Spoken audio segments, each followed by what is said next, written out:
आरक्षण का लाभ आखिरी व्यक्ति तक पहुंचे, इससे किसी को ऐतराज नहीं होगा। मिलॉट कहते हैं कि एक पीढ़ी में आरक्षण जो ले लिया वो अगली पीढ़ी में नहीं जा सकता। मिलॉट कहते हैं कि क्रीमी लेयर आना चाहिए। मिलॉट कहते हैं कि उपवर्गीकरण हो जाना चाहिए। मिलॉट कहते हैं कि एससी एसटी के आरक्षण को भी बांट देना चाहिए। मिलॉट कहते हैं कि सबसे कमजोर व्यक्ति को भी आरक्षण मिल जाए। For identifying the creamy layer given to the scheduled caste and scheduled tribes so as to exclude them from the benefit of affirmative action. In my view, only this and this alone can achieve the real equality as enshrined under the Constitution. मगर milord ये नहीं कहते कि बिना जातिवार जनगणना के आंकड़े कहां हैं कि किसने ज्यादा हक खा लिया और किसके पास बिल्कुल नहीं पहुंचा। मिलॉर्ड क्यों नहीं बताते कि जातिवार जनगणना सबसे पहले जरूरी है, उसके बाद क्रीमी लेयर या वर्गीकरण उपवर्गीकरण पर बात होनी चाहिए। मिलॉर्ड ये क्यों नहीं बताते कि सामाजिक और शैक्षणिक आधार पर मिलने वाला ओबीसी का कोटा आर्थिक आधार पर नहीं जस्टिफाई होगा। मिलॉर्ड को यह बात क्यों नहीं पता है कि आरक्षण गरीबी उन्मूलन कार्यक्रम नहीं है, वो प्रतिनिधित्व के और हिस्सेदारी का एक टूल है।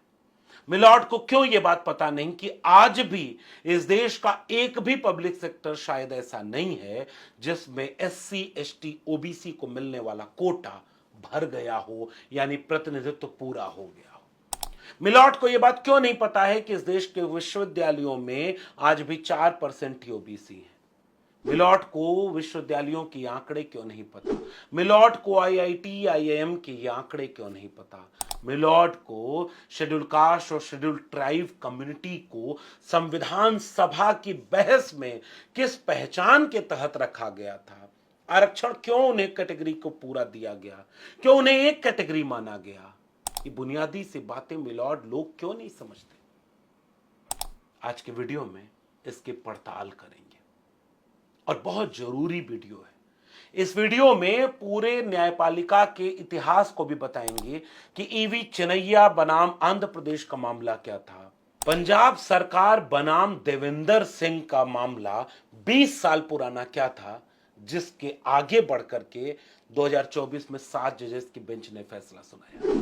क्या देश में राज्य सरकारों ने शेड्यूल कास्ट कम्युनिटी को पहले बांटने का कोई कदम उठाया क्या, क्रीमी लेयर क्यों मुश्किल है, और कैसे बिना जातिवार जनगणना के ये सारा का सारा मामला आरक्षण की हकमारी तक पहुंच जाएगा। इस वीडियो में एक एक बिंदु पर पड़ताल करते हैं। स्वागत है आपका डॉक्टर लक्ष्मण यादव के सोशल मीडिया प्लेटफॉर्म पर। तो सबसे पहले आपको एक सूचना, ये सबसे महत्वपूर्ण सूचना आज के वक्त की है कि सुप्रीम कोर्ट ने अनुसूचित जाति और जनजाति श्रेणियों को सब कैटेगरी यानी उपवर्गीकरण के रास्ते को खोल दिया है और इसके साथ उसने क्रीमी लेयर को भी इसमें शामिल करने के लिए तर्क दिया है। कोर्ट ने फैसला सुनाया है 7 जजों की बेंच के साथ, जिसमें से 6 बनाम 1 के साथ फैसला है कि क्रीमी लेयर को लागू किया जाए और आरक्षण के लाभ से उन्हें बाहर किया जाए और शेड्यूल कास्ट और शेड्यूल ट्राइब में उपवर्गीकरण किया जाए, यानी सब कैटेगराइजेशन हो कि शेड्यूल कास्ट के भीतर भी कौन आरक्षण का ज्यादा आकांक्षी है, उस तक आरक्षण पहुंचाने के लिए जिन लोगों को आरक्षण का फायदा मिल चुका है उन्हें अलग कैटेगरी में रखा जाए और जिन्हें बिल्कुल नहीं मिला है उन्हें एक अलग कैटेगरी में रखा जाए। ये दोनों बातें सुनने में, देखने में बिल्कुल जायज लगती हैं। अगर आप हमसे हमारी राय पूछेंगे तो हम भी कहेंगे कि उपवर्गीकरण में इसमें कोई आपत्ति नहीं है। अंतिम कमजोर हाशिए पर पड़े व्यक्ति को आरक्षण का लाभ मिले, इसमें भी किसी को कोई आपत्ति नहीं होगी। क्रीमी लेयर लागू कर दी जाए, इसमें भी इस तरह से कोई आपत्ति नहीं होगी, बशर्ते सुप्रीम कोर्ट ने जो फैसला सुनाया है उसकी मंशा और उसमें एक पॉइंट जो है कि बिना आंकड़ों के ये पूरी बातचीत कैसे होगी। तो आंकड़े कहां हैं, किसे आप बांटेंगे, किस किस को किस कैटेगरी में यानी उपवर्गीकरण में शामिल करेंगे, उसका आधार क्या होगा? और वो आधार तब तक नहीं पता चलेगा जब तक जातिवार जनगणना ना हो। सुप्रीम कोर्ट का फैसला आज की तारीख में एक जायज फैसला हो सकता था, बशर्ते कि सुप्रीम कोर्ट के न्यायाधीश, जिसमें से एक केवल दलित थे, बाकी सब लोग एक तबके से आते थे, वे अगर एक इस फैसले में एक चीज और शामिल कर लेते कि हम जातिवार जनगणना के लिए भी पैरवी करते हैं, क्योंकि चाहे वो उपवर्गीकरण का मसला हो, चाहे क्रीमी लेयर का मसला हो, चाहे वो कैटेगरी को बांट करके इनको अंतिम व्यक्ति और कमजोर को पहचानना हो, चाहे आरक्षण का प्रतिशत देखना हो, इन सब के लिए आंकड़ों की जरूरत पड़ेगी। तो कई बार जो बातें दूर से देखने सुनने में बहुत अच्छी लगती हैं, उसके भीतर की साजिश बहुत गहरी होती है और आंकड़ों पर बात नहीं होती है। आरक्षण के साथ इस देश में यही हुआ।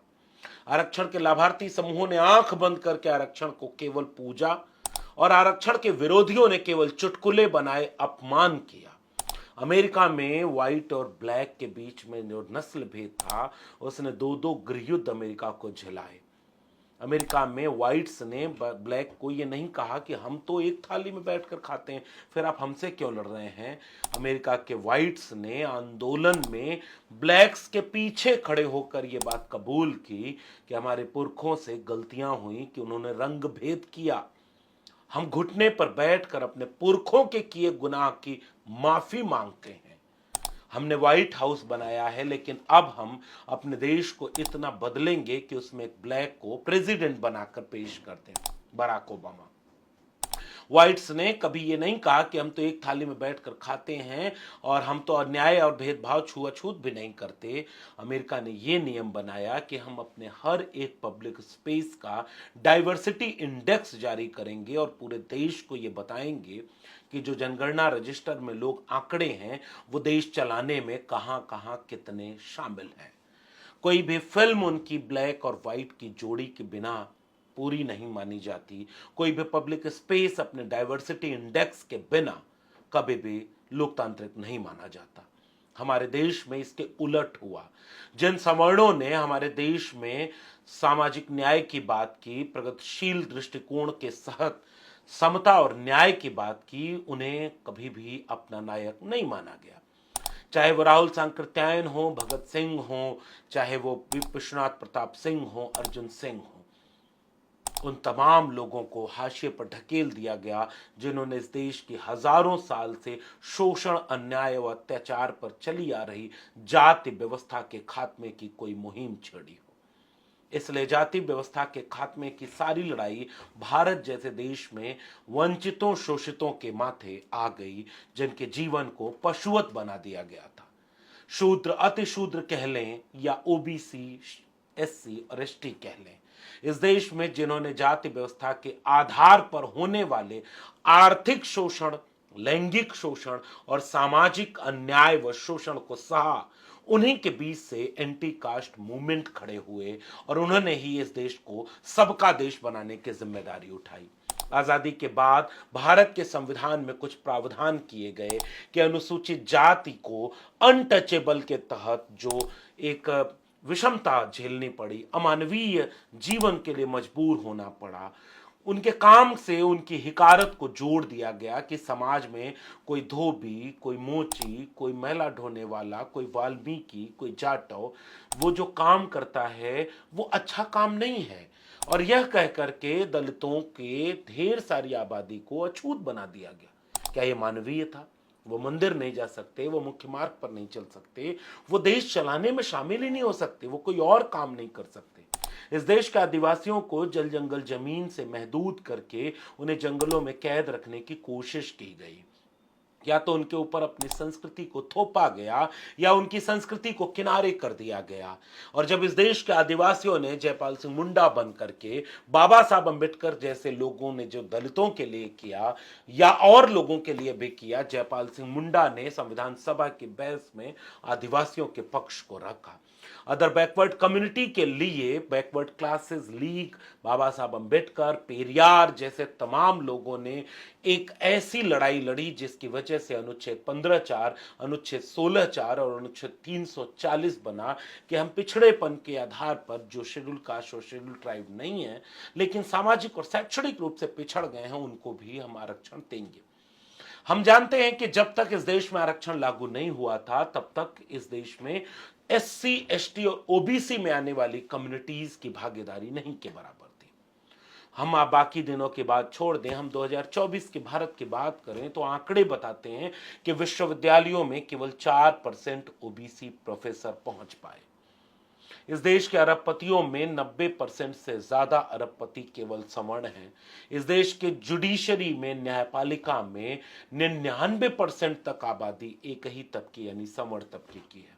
अपवाद में कभी कोई दलित, कभी कोई आदिवासी और कभी कोई पिछड़ा जज बन जाता है और वो जज सुप्रीम कोर्ट में बैठ करके इस फैसले के तहत वे टिप्पणियां करने लगे जो आरक्षण विरोधी कल तक चाय चट्टी के चौराहे पर करते थे। आखिरी व्यक्ति को आरक्षण का लाभ क्यों नहीं मिलना चाहिए? कौन कहता है कि आखिरी व्यक्ति को आरक्षण का लाभ नहीं मिलना चाहिए? लेकिन इसके लिए उपवर्गीकरण होना चाहिए। इसका तर्क कैसे जुड़ता है? अगर तर्क जुड़ता है तो आंकड़े कहां हैं? क्या अगर एक पीढ़ी में किसी ने आरक्षण का लाभ ले लिया है तो अगली पीढ़ी में उसकी सामाजिक हैसियत बदल जाएगी? अहिर को अहिरा नहीं कहा जाएगा, धोबी को धोबिया नहीं कहा जाएगा, पासी को पसिया नहीं कहा जाएगा, कोयरी को कोयरिया नहीं कहा जाएगा। क्या सम्मान बदल जाएगा? ये देश वही है जो बाबा साहब अंबेडकर भी अधिकारी बन गए तो फाइल फेंक कर देता था। ये देश वही है जो आईएएस बनने के बाद भी उसको उसकी जाति से पहचानता है और अपमान और अन्याय देता है। तो उपवर्गीकरण के लिए सुप्रीम कोर्ट ने जो फैसला दिया है उसमें कुछ गहरी आपत्तियां हैं। वो वर्गीकरण तो चाहते हैं, जैसे जस्टिस बी.आर. गवई ने कहा कि राज्यों को एससी एसटी की कैटेगरी में क्रीमी लेयर की पहचान करने और उन्हें आरक्षण देने के लाभ से बाहर निकालने के लिए एक नीति बनानी चाहिए और इसमें सच्ची समानता हासिल करने का यही तरीका है। दूसरे जज विक्रम नाथ ने इस दृष्टिकोण का समर्थन करते हुए कहा कि जैसे ही ओबीसी कैटेगरी पर क्रीमी लेयर सिद्धांत लागू है वैसे ही एससी एसटी पर भी होना चाहिए। जस्टिस पंकज मित्तल ने कहा कि आरक्षण का लाभ केवल एक पीढ़ी तक ही रहना चाहिए। उन्होंने कहा कि अगर अगली पीढ़ी का कोई सदस्य आरक्षण के माध्यम से उच्च पद पर पहुंच गया है तो दूसरी पीढ़ी को आरक्षण का हकदार नहीं होना चाहिए। चौथे जज जस्टिस सतीश शर्मा ने कहा कि वो जस्टिस गवई के इस विचार से सहमत हैं कि एससी और एसटी में भी क्रीमी लेयर की पहचान हो और यह मुद्दा राज्य के लिए एक संवैधानिक अनिवार्यता बनाया जाए और इसमें क्रीमी लेयर का अवधान केवल अभी तक ओबीसी में है। 7 जजों की बेंच ने उसे एससी और एसटी में लागू करने का फरमान जारी किया है।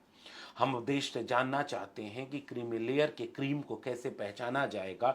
जिनके पिता जज थे उनके बेटे भी जज बन करके आज फैसले दे रहे हैं। इस देश में न्यायपालिका 100 घरों तक महदूद कर दी गई है वहां, लेकिन परिवारवाद और एक ही पीढ़ी और एक ही जाति के लोगों का कब्जा होना, लेकिन कभी उन्होंने अपने यहां क्रीम को नहीं पहचाना। इस देश के अदर बैकवर्ड कम्युनिटी के क्रीम को पहचानने की बात की गई तो अगर विश्वविद्यालयों में केवल 4% प्रोफेसर ओबीसी के पहुंचे, इस देश के आईआईटीज, आईआईएम में आज भी प्रोफेसर में 4 से 5% ही ओबीसी पहुंचे, तो क्रीम कहां है? ओबीसी को मंडल कमीशन बताता है कि 52% आबादी को 52% आरक्षण मिलेगा, तब जाकर के उनको कोटा पूरा मिलेगा। और इस बात को समझने के लिए क्या यह तर्क नहीं देना चाहिए कि अगर ओबीसी का कोटा 27% अपर लिमिट के बाद रखा गया और अगर ईडब्ल्यूएस कोटा लागू होने के बाद सुप्रीम कोर्ट के न्यायाधीश कहते हैं कि 10% ईडब्ल्यूएस कोटा आने के बाद अपर लिमिट को 60% माना जाए, यानी 50% की उच्च सीमा खत्म हो गई है, क्या न्यायपालिका में बैठे जजों ने कभी यह बात कही कि ओबीसी में अंतिम पायदान पर खड़े व्यक्ति को तब जाकर के कोटे का लाभ मिलेगा जब तक कि वह 27% का कोटा बढ़ाकर मंडल कमीशन की रिकमेंडेशन के अकॉर्डिंग 52% न कर दिया जाए? उपवर्गीकरण से देश में किसी को कोई दिक्कत नहीं है, लेकिन वर्गीकरण के बाद उपवर्गीकरण का खाका क्या होगा? क्या बिना जातिवार जनगणना के संभव है इस बात की पहचान कर पाना कि कुछ जातियों ने क्या अपने हिस्से से ज्यादा हक ले लिया है? ये कैसे समझ में आएगा? इसका आंकड़ा क्या है? और अगर बिना आंकड़े के सुप्रीम कोर्ट के जज ये कहते हैं तो इसका मतलब चाय चट्टी पर कल तक आरक्षण विरोधियों की जो बहसें हो रही थी वही सबसे अच्छी बहसें, उन्हीं तर्कों को सुप्रीम कोर्ट के जज भी दे रहे। हालांकि एक लाइन उन्होंने कहा है कि आंकड़े पर्याप्त होने चाहिए, फिर वो लाइन कहां है कि आंकड़े कहां से मिलेंगे, कैसे मिलेंगे? क्या रोहिणी कमीशन बनाकर उप ओबीसी के उप वर्गीकरण का सवाल इस देश में नहीं है? क्रीमी लेयर ओबीसी में लागू है, क्या उसके बाद भी उप वर्गीकरण को माना नहीं जाता? इन तमाम सवालों का एक जवाब है जातिवार जनगणना। और बिना जातिवार जनगणना के क्या यह संभव है कि जिसके हक देने के बाद सुप्रीम कोर्ट कह रहा है उसमें कोई तार्किक बात हो जाए? सिलसिलेवार आप इस पूरे तकनीकी मामले को देख लेते हैं कि कोर्ट में क्या क्या हुआ। यह मामला सीधे 2004 के उस सुप्रीम कोर्ट के फैसले से जुड़ता है। सुप्रीम कोर्ट ने कहा था 2004 में कि राज्यों के पास आरक्षण देने के लिए अनुसूचित जाति और अनुसूचित जनजाति में सब कैटेगरी यानी उप वर्गीकरण का अधिकार नहीं होगा। और सुप्रीम कोर्ट में इसी फैसले को अब आगे बढ़ाया गया था। उस समय यह कहा गया था कि रिजर्वेशन सब कैटेगरी पर मिलेगा कि नहीं, राज्यों के पास कोटा बढ़ाने और बांटने का अधिकार होगा कि नहीं। यह मामला कोर्ट पहुंचा था जिस पर 7 जजों की बेंच ने यह फैसला सुनाया। इन याचिकाओं में ईवी चिनैया बनाम आंध्र प्रदेश सरकार और तमाम सरकारों का पंजाब सरकार बनाम ये फैसला उसमें शामिल था। दरअसल 1975 में पंजाब ने शेड्यूल कास्ट कम्युनिटी के रिजर्वेशन को 2 भागों में बांट दिया था, एक वाल्मीकि और मजहबी सिखों के लिए और दूसरा बाकी अनुसूचित जातियों के लिए। 30 साल तक यह नियम रहा। उसके बाद 2004, 5, 6 के आसपास यह मामला पंजाब हाई कोर्ट पहुंचा।